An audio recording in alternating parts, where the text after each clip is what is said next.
Tumingin si Gang sa boses ng estranghero, at nabanggit niyon na kung ang lahat ay mapusok gaya ng baril ay matagal nang hindi na umiral ang clan.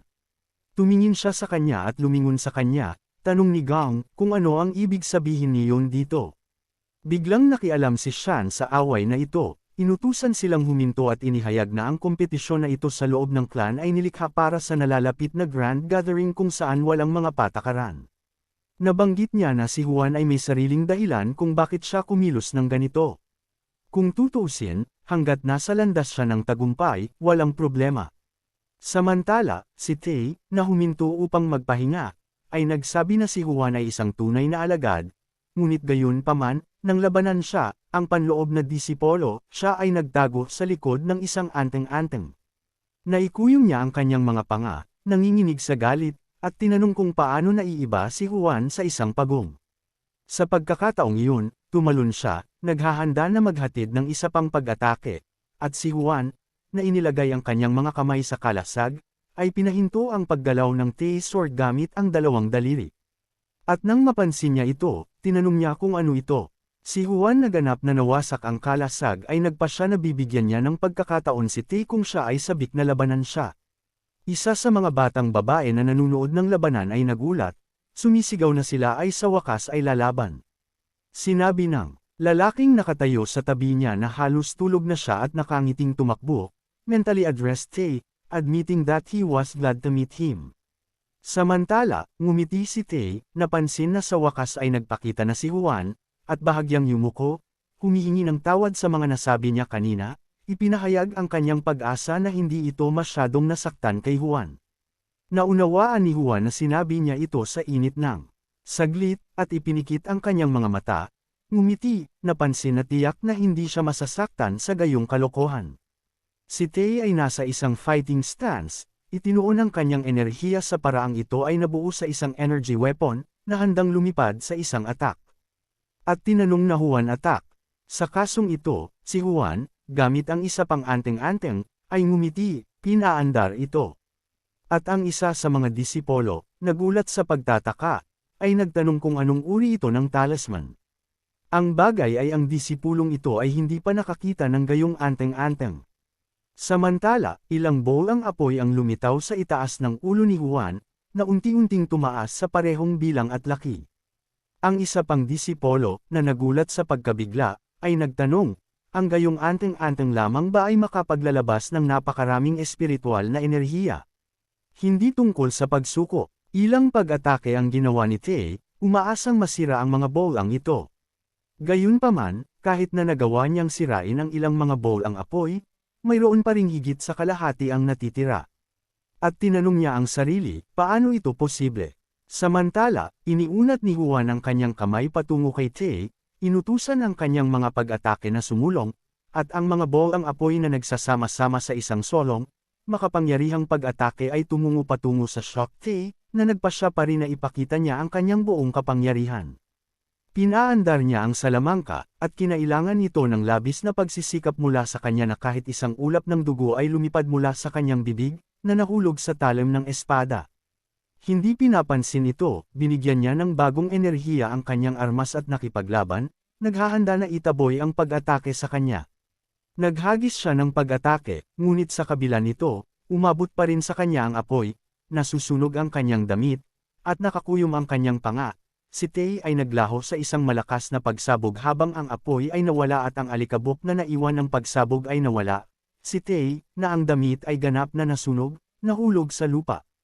Nanlaki ang mga mata niya sa pagtataka, at tinanong ang sarili, ano ang nangyayari?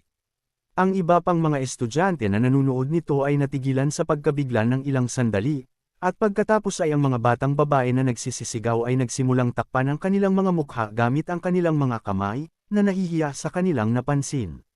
Si Tay, na nahihiya din sa kanyang sitwasyon, ay agad na tumakbo palayo at si Juan na naka-cross arm sa kanyang dibdib ay bamantong hininga. Iniisip na sinabi niya kay Tay na mangyayari ito, ngunit hindi siya nakinig. Samantala, ang isa sa mga mag-aaral, na pinagpapawisan sa takot, ay hinawakan ang kanyang ulo sa kanyang mga kamay at nanginginig, napansin na gusto rin niyang piliin si Juan bilang isang kalaban. Siya ay nasa pangatlo sa mga interdisciples, at si Ron, na nasa malapit at narinig ito, ay tumingin lamang sa kanya. Pero walang sinabi. May nag-announce tuloy na may nanalo sila, si Juan.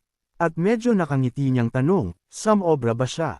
Inaasahan niya na hindi siya nagdulot ng anumang psikolohikal na trauma sa sinuman, ngunit hindi siya nagsisisi tungkol dito.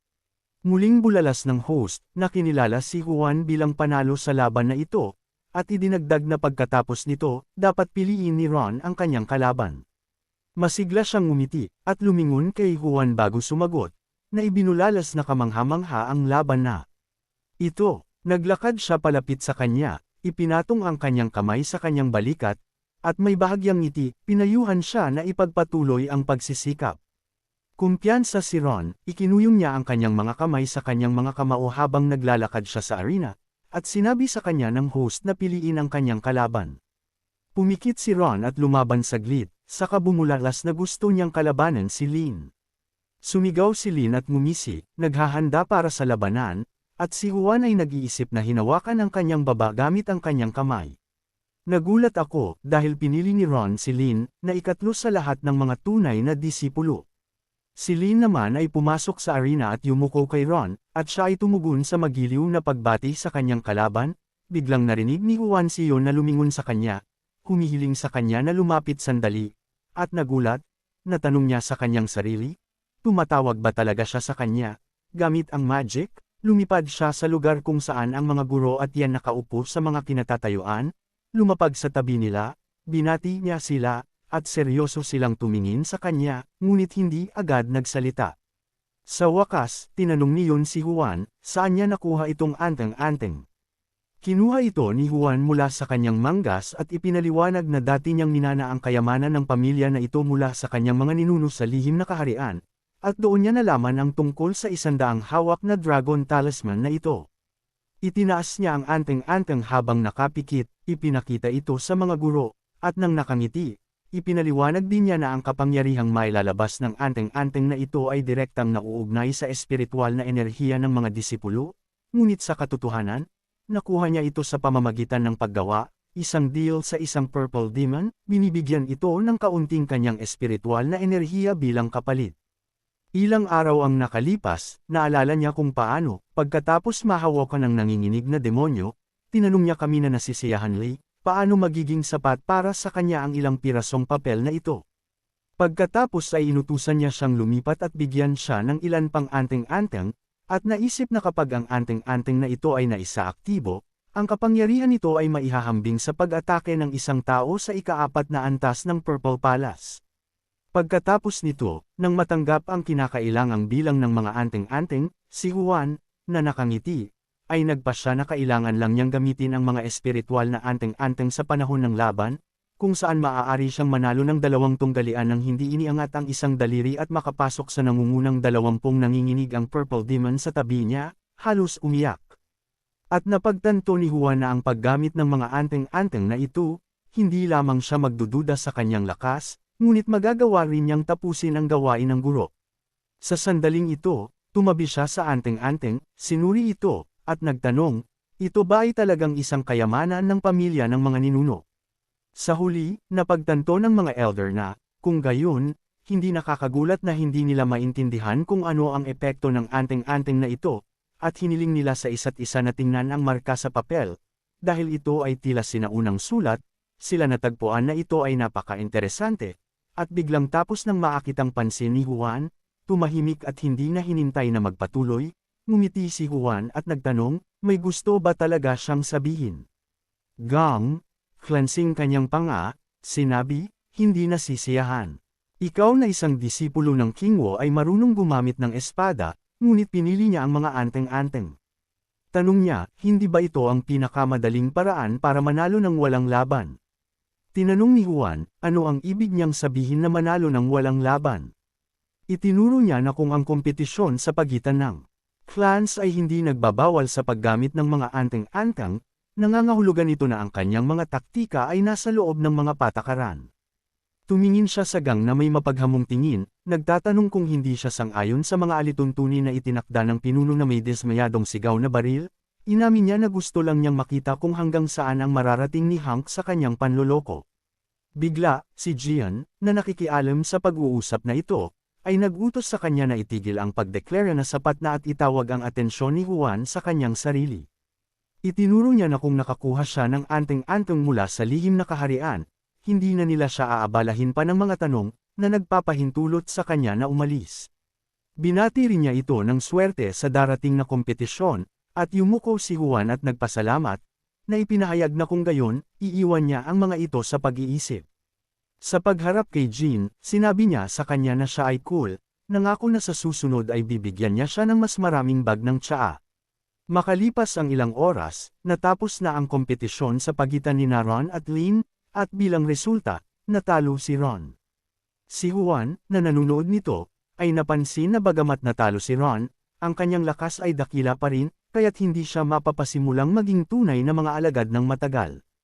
Nakangiting si Ron, bumaba sa kanyang mga kasama at hinawakan ang kanyang buhok gamit ang kanyang kamay, at sinabi ng host na ang kompetisyon ng mga panloob na disipolo ay natapos na, at ngayon ay magsisimula na ang mga tunggalian sa mga tunay na disipolo. Sumigaw siya na ngayon ang numero A01 ay dapat nalaban sa numero 01 at napansin na ang kanyang numero sa karatula ay B23 na pagtanto ni Juan na, sa paghusga sa kanyang numero, kahit na sa loob ng isang oras at kalahati, hindi niya ito turn. Sa oras na ito, ang dalawang disipolo ay pumasok na sa labanan, at nang matapos iyon, ang susunod na tunggalian ay inanunsyo na sa pagitan ng Shu Huan ng Blue Moon Hall at Jianxin ng Hidden Mirror Hall. Nang marinig ang mga pangalang ito, nanginginig ang isip ni Juan, nagtanong muli, at ang mga estudyante, nang marinig ang mga pangalan, ay nagsimulang sumigaw ng masigasig dahil naunawaan nila na ang mga ito ay napakalakas na mga mag-aaral. Ang ilan ay natuwa na sa wakas ay naging mahigpit si Jianxin, at nagsimulang ulitin ang kanyang pangalan. Nang mapansin ito, napagtanto ni Juan na siya ay talagang sikat, ngunit nag-isip na hinawakan ang kanyang baba. Nang marinig na ang pangalan ni Juan ay sinigaw din, nagulat pa siya na ang kanyang pangalan ay sumisigaw din ng maraming, at muling nilikha ang kanyang imahe sa kanyang isip. Naalala niya, na may mga chismis na siya ay napakamaganda, at maraming tao ang nag-uusap tungkol sa kanyang bahagyang pagpikit ng kanyang mga mata,